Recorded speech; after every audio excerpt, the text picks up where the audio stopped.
In the days when empires rose like dust storms and prophets wrestled with heaven, there walked a man named Habakkuk. He stood upon the ramparts of Judah, robes snapping in the wind, and dared to question the Almighty.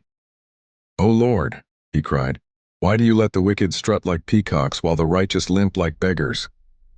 He expected thunder. Instead, he received an answer stranger than lightning. God would raise the Babylonians, fierce and foreign, to judge Judah. Habakkuk blinked at the horizon. "Them?" he sputtered. "They make our sinners look like choir boys." Thus began a duel not of swords, but of understanding. Habakkuk's complaint was not faithless, but it was narrow. He believed justice wore his nation's colors. God revealed a wider canvas. The Holy One was not tribal. Nations were brushes in his hand. The righteous would live by faith, not by favorable headlines. And so the prophet who began with protest ended in praise. Singing though the fields were empty and the stalls bare. Centuries later, a teacher in Galilee told a story that struck closer to home. A father had two sons. One burned his inheritance in reckless nights and returned smelling of regret. The father ran, yes, ran to embrace him.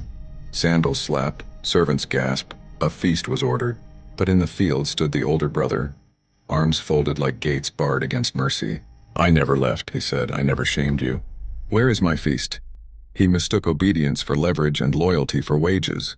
The father answered gently, "All I have is yours.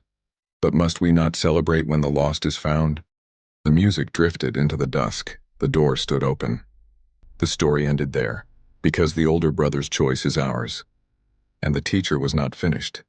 He spoke of a king settling accounts. One servant owed a mountain of silver and pleaded for time.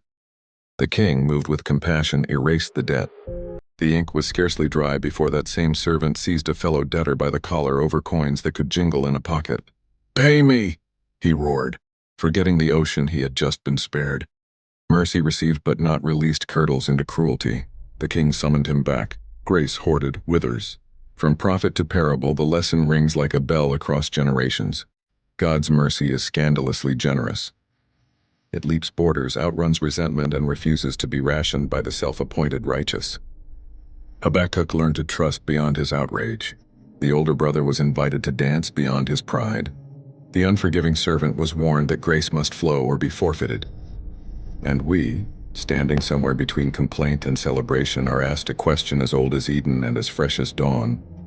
Will we rejoice when mercy wins? Thank you.